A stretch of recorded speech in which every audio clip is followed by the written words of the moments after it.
Ito ang programang Bawal ang Pikon. Get it straight with Daniel Roswan. Kasama po natin, retired Lieutenant Colonel Buenaventura Aguilar Jr. Meron na ho ba kayong kaso isinampa sa DBM? Considering na dapat pala nag-allocate sila, hindi nila inallocate yung pangbayad nila dapat sa mga arrears ng mga retirees. Mayroon na po. Nasasaad po sa batas kung ang isang citizen of this country ay may utang ang gobyerno, kailangan po ang Commission on Audit ang magresolba niyan.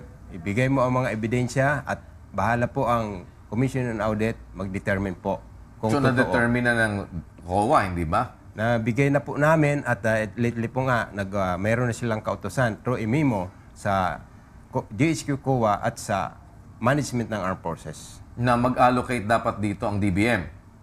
Hindi, inaalam po muna nila kung totoo na, kung magkano ang naibigay na at ano pang hindi nabibigay.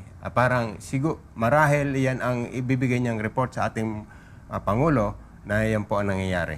Pero lumalabas ngayon, may sinasabi daw ang DBM nga na may allocation naman dapat yan, something to the tune of 36 billion blah blah. Kaya lang, hindi naman maibibigay sa inyo dahil yun manggagaling dapat sana doon sa DAP. Sa kanila po yan, dahil sila po ay, ang nasampa po dito sa COA, sila po ang respondents, ang DBM, ang DND at ang Armed Forces. Sagutin po nila yung aming mga nakadetalyeng mga reports doon, complaint, para kung nakikita nila na talagang hindi na-appropriate yan, nalibag ang Republic Act 9166, the Salary Standardization Law of the Armed Forces of the Philippines, dapat bigyan nila ng solusyon yan. So ano ngayon ho ang iniintay ninyo ng mga petitions at ano ang pag-asa dito ng mga retirees na makuha nila itong mga arrears po na ito na dapat ay pakinabangan nila? Kasi baka mamaya, for all we know, yung iba pagka tinignan mo, namatay na pala yung iba.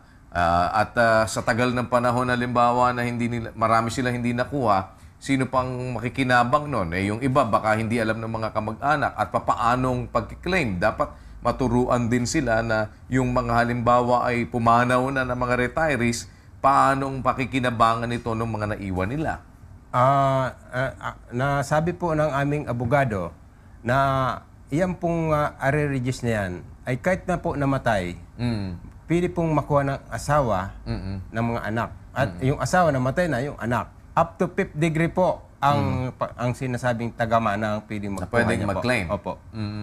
So, ito ho ba ngayon ay meron bang pwedeng puntahan ng mga retirees para makapagbigay ng tulong sa kanila to clear on this matter, sir?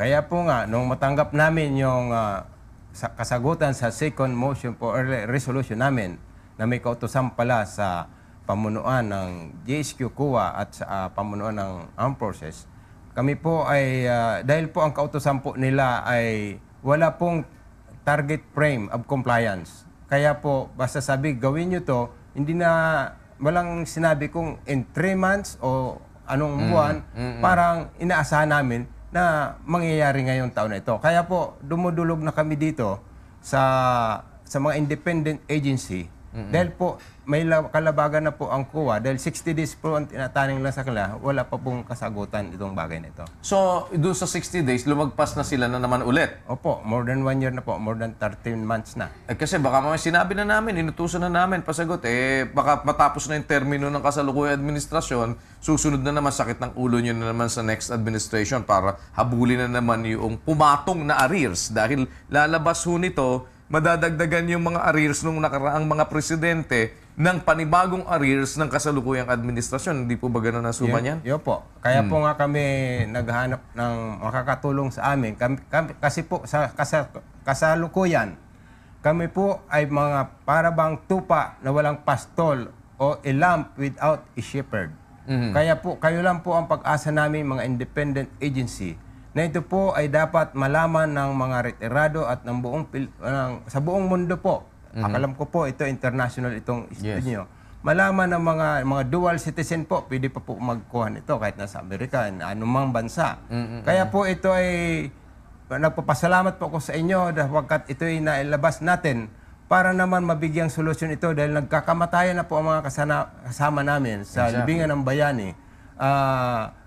Every week po may 15 na naka-formation sa Libingan ng Bayani. In 1 month, 60 po. Iba pa yung mga cemetery na hindi lang Libingan ng Bayani. So, marami po nagkakamatay na napagkaitan ng biyayang ito na pambili man lang nila ng gamot, pang-aral ng mga anak nila. Na mayroon pa nga kami nakilala sa Tanay na isang bulag, nagmamakaawa ng mabigyan kasi kaya nabulag po yan, tinamaan niya ng barel nung siya istino sa Bicol, sa Mindanao. Kaya po ang asawa niya para dahil kulang ang kanyang pensyon, ay naglalabada. Samantalang mayroon mga inaasahan kami na pera, hindi nabibigay ng gobyerno. So ito ho ngayon hanggang sa kasalukuyan, ang tinatanggap lang ng mga retirees ay yung kanila pong mga regular na pensyon. Opo. Without the benefit noong dapat na dagdag na arrears na bayad sa kanila. Opo. Hindi pa rin nag-uumpisa man lang ho na kahit kapraso ay bumawas doon sa lumalabas ngayon, base doon sa computation po ninyo, ilang billion nga ho ulit? 17.891 billion po. 17.891 891 billion. billion. Ito pa po, kasama pa itong January, February 2013 dahil March po nag-effect sa Fortrans, may 2 buwan. So meron pang panibagong on top of that ay dapat na maidagdag. Ito po yung sa kasalukuyang administrasyon po, kasama na ito doon sa yung kasi bali lalabas, may arrears sa panahon ni ERAP, may arrears sa panahon ni Gloria, at may arrears na din ngayon sa panahon ni Presidente Aquino. Opo. Hindi ho ba? Opo. So yun yung total. Ayun po. Ang total niya ay 17.891 billion. 91 billion, which is hindi mo ngayon alam na pwedeng ito pala ay makuha, maaaring maikubli din sa kaalaman ng mga retirado. Opo. And pwede din naman ito ang mangyari na naman ay maitago na naman at mapagsamantalahan na naman itong salapi na ito. Ganun nga po. Kaya kami nananawagan po sa lahat ng mga retirado na marami pong hindi nakakaalam nito. Na kanilang benepisyo pero hindi nila alam. Kasi wala po kasing Troop and Education information nung kami aktibo pa na may mga ganitong batas. Pag nag-retire ka, may ganitong batas. Kaya nung mag-retirado itong mga pensioner, walang kaalam-alam ng mga benepisyo nila na matatanggap. Marami pong hindi nakaalam ng PD 1638 na yan. Pero kayo po'y nakasulat na sa Pangulo, hindi ba? Opo. Sa Pangulong Aquino. Opo. At wala kayong definidong sagot na nakuha ang grupo ninyo mula sa Presidente Wala Aquino? po. Ano lang ho ang isinagot sa inyo ng Presidente Aquino? Ang lagi lang pong ginagawa, sabi niya, ang babayaran lang daw ito kung may savings ang armed forces. Dahil doon din daw kukunin. Taliwas po sa provision ng Republic Act 9166, ang Section 5 po niyan, appropriation, nakasabi po doon na ito po, dahil sa standard decision law po to to ibibigay ng welfare ng mga military. So you're saying po na ito ay kasama sa General Appropriations? Supposed to be po.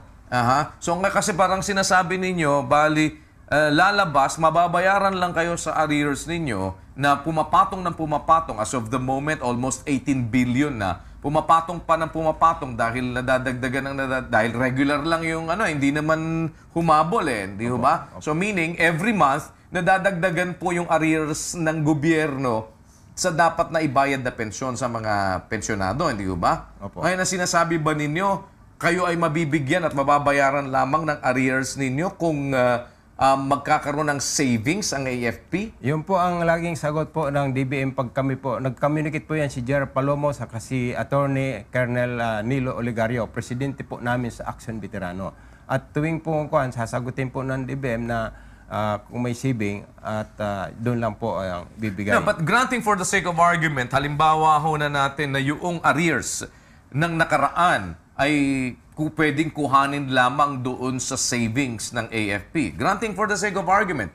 Pero yung mga sumusunod, hindi ho ba dapat na yun ay kasamang binabayaran from the general approach? Kasi parang halimbawa, nagkaroon ng increase itong ang salary ng mga active military personnel.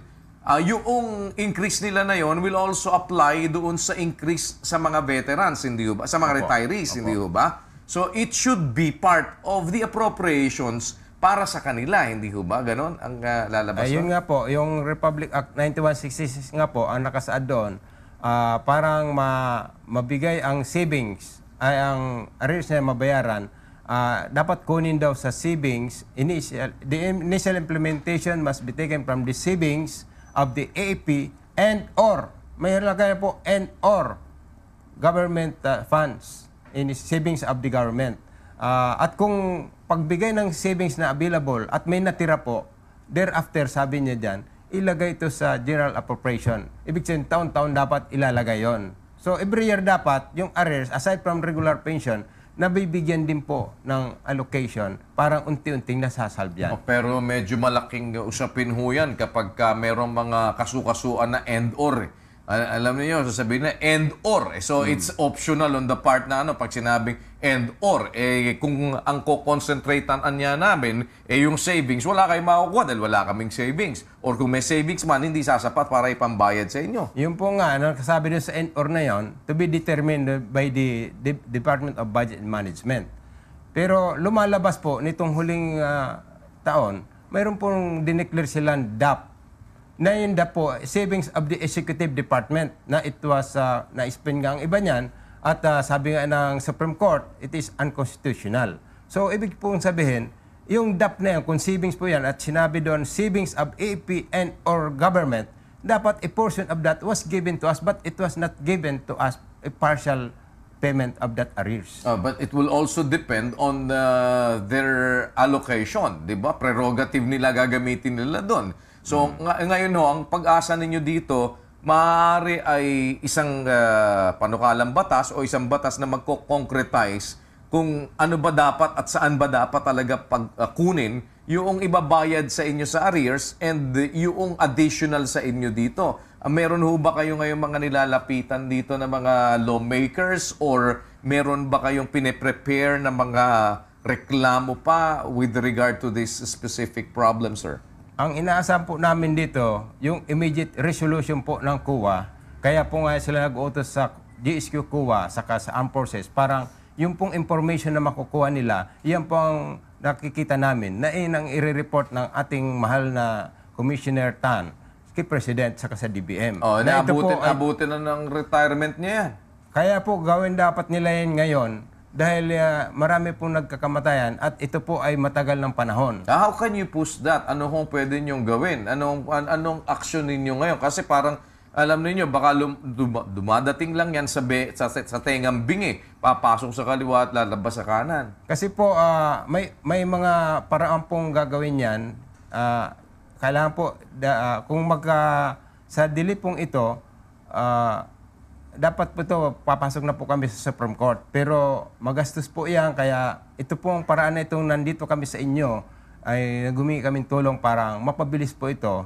Dahil ito lang po ang kaya namin, dahil wala naman kaming pera pong mga pensioner. But just the same, kailangan ho din ito ng aksyonan ng wala ba kayong lawyer na nag-handle dito? Mayroon po kaming lawyer, kaya po, ito pa, pati nga yung lawyer, wala po kami pambayad. Kaya kami po nanawagan sa mga pensioner, hindi lang po sa aming bayan, Pilipinas, kundi pati sa ibang bansa, na tayo po magkaisa, mag-share po tayo.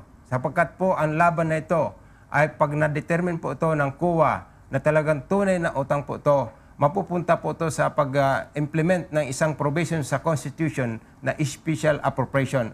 Aside from the annual appropriation, there is a law in the Constitution of 1987 that special appropriation intended for a specific problem must be undergone by the Congress, the Senate, and then signed by the President. Then the National Treasury should do something about this. Well, we wish you good luck, sir. And, baka pwedeng dalhin mo din ito, Dina, dun sa kay Attorney George sa kabila, sa radyo, no? Para at least mapag-usapan and baka makatulong din si Attorney George to file a petition with regard to this specific problem dahil medyo nakakalungkot ho dahil parang I feel for you, sir, dahil alam ko po yung mga retired, especially kayo naman ho, mga senior citizens na rin at kailangan naman matulungan din. Wish you good luck, sir, and we'll try to do kung ano po ang pwede nating magawa na matulungan din kayo na mahabol ninyo yung para sa inyo. Si retired Lieutenant Colonel Buenaventura Aguilar Jr. dito lamang po sa programang Bawal ang Pikon. Get it straight with Daniel Rosales.